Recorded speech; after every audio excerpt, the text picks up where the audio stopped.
from craving parties to craving meditations. Today's video is all about the things I have learned in my sobriety.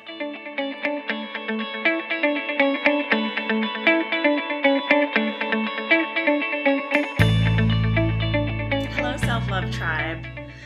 Today I want to talk to you about something that may leave me feeling a little vulnerable, and it's sobriety.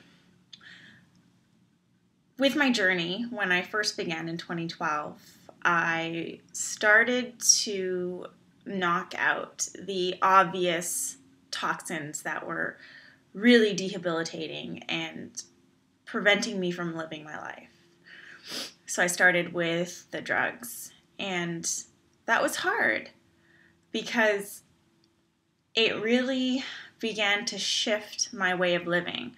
I was used to using them when I was going out. I was used to partying with them. I was used to being around people who used them, and we would use together. And I mean, these aren't things that you think about when you decide that you want to change. You don't think that every part of your life is going to change because you're trying to incorporate a few smaller changes. Well, these weren't small changes. These were really big changes. And the more I began to incorporate them into my life, the more I realized how much my life was shifting. I didn't actually stop drinking until last year. So 2014 is when I stopped drinking, and the reason was I wasn't digging it anymore. It was as simple as that.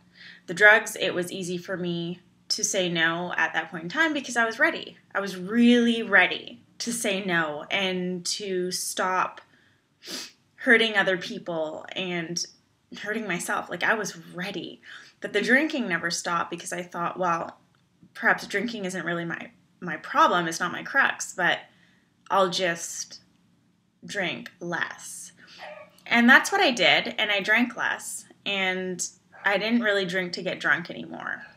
But in 2014, I began to experience a real unhappiness associated with drinking. If I would have 1 or 2 glasses of wine, I'd feel like crap. And so I just decided, well, if this is just going to make me feel like crap, I don't want to do it. And I stopped. I've learned a lot in these past 2.5 years about how these changes have shifted my life. And the first thing I noticed was friendships. My choice to stop partying affected my friendships in a big way. As someone who worked in nightlife, I had a lot of friends. Or so I thought. I had a lot of friends. And it wasn't until I stopped partying that I learned who the real friends were. Wow, I'm getting emotional, and I totally wasn't planning this. Who were the people who stood by me? Who were the people that called to see if I was okay? Who were the people that called to do things with me that weren't involved with partying, like didn't have anything to do with partying until 7 in the morning the next day? Those people were few and far between. And I remember the first few months of experience that the first few months of me experiencing that was very emotional. It was almost like my depression got worse. Like, my depression was getting better because I wasn't on all the highs and lows anymore, but it was also dipping in a different way because I began to realize who my real friends were. You know, there were the friends that would call me and be like, oh, you're having a bad day, let's just go out and party. And I'd be like, no, that's not what I want to do. I'm going to go out and do a hot yoga class because that's my new drug. There are friends that didn't know how to be around me in situations that were not party situations. I would even work at my job in nightlife and not drink. And I would get these looks from people like, what do you mean you're not going to have a shot with us? Come on, Ruby's so fun. And I think that hurt the most. Ruby's so fun. when she's high or drunk. I can't believe I'm crying.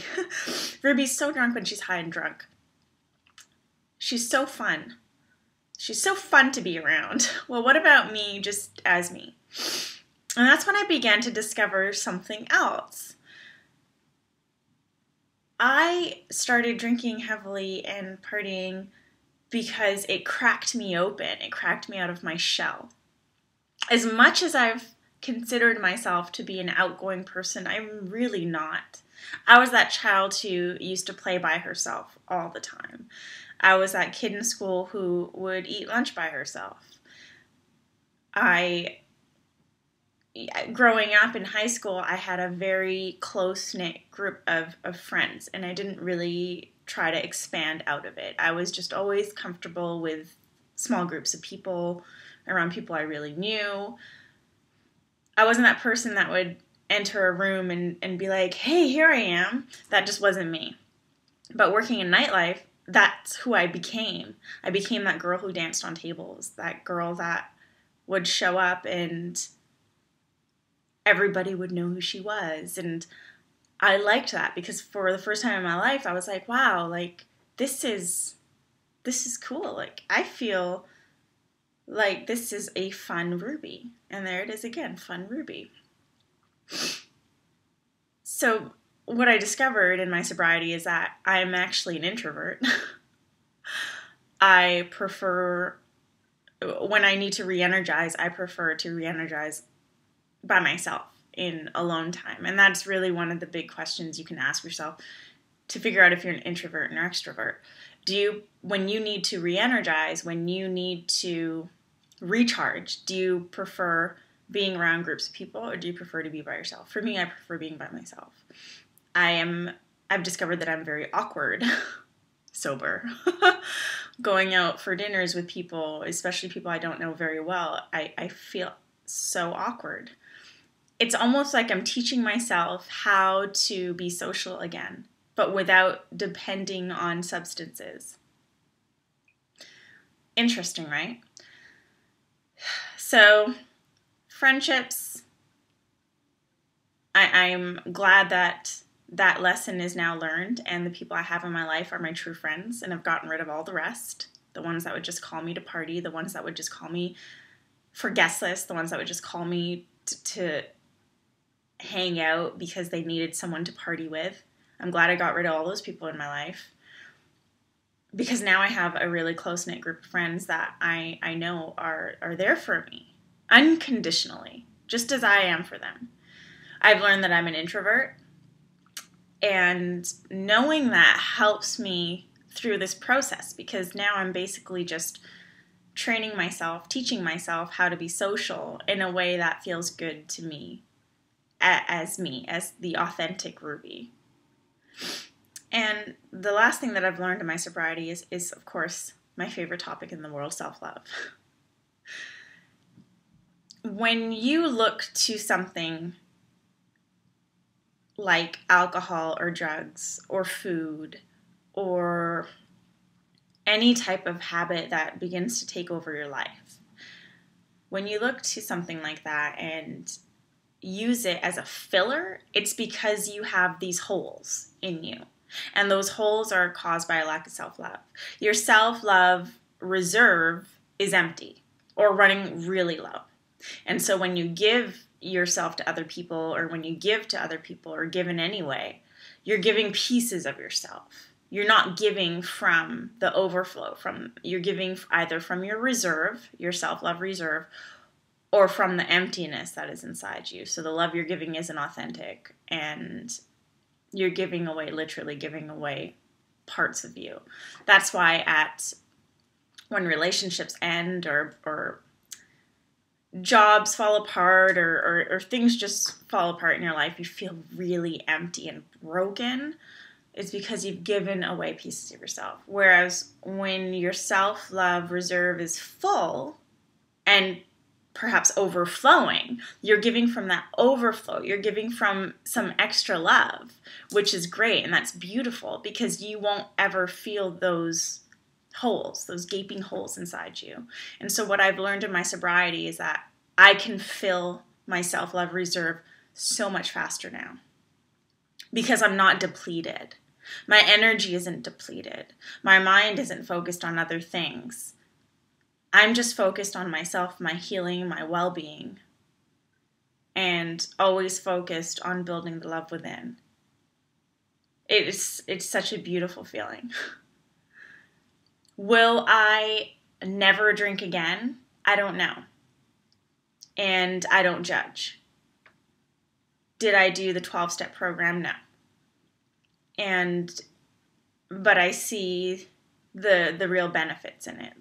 I believe sobriety is a personal choice. And if you're using and it's endangering your life, yes, I believe you should stop. But I also believe that when people are ready, they will. That's what I've learned.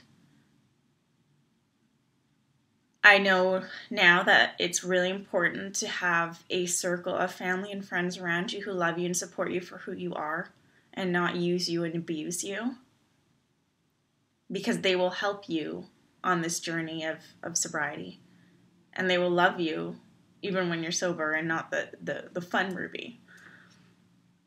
I've learned the importance of self-love and keeping myself full from the inside and prioritizing my health and my well-being before others. It's like when you're on a plane and they tell you, okay, well, if this plane should go down, make sure you put your masks on before you help other people. So make sure you fill yourself up with love before you start to fill up other people with love. There's a lot more that I've learned in my sobriety, and I'm still learning, and it's just been a really, really beautiful process. And I guess my message to you is if you are struggling and you don't know if sober life is the direction you want to go in, I urge you to just try a meeting or try speaking to someone about it. Try it out. Because if there's one thing that I can most definitely guarantee is that sobriety brings more beauty in your life. Sobriety brings more gratitude into your life. Sobriety brings more joy into your life. I'm a completely different person, but I'm more me than I've ever been. And I'm so happy about that. I'm sending you all so much love and light. And if you have any questions or want to reach out to me about this topic, please do so. My links are in the description below. Namaste.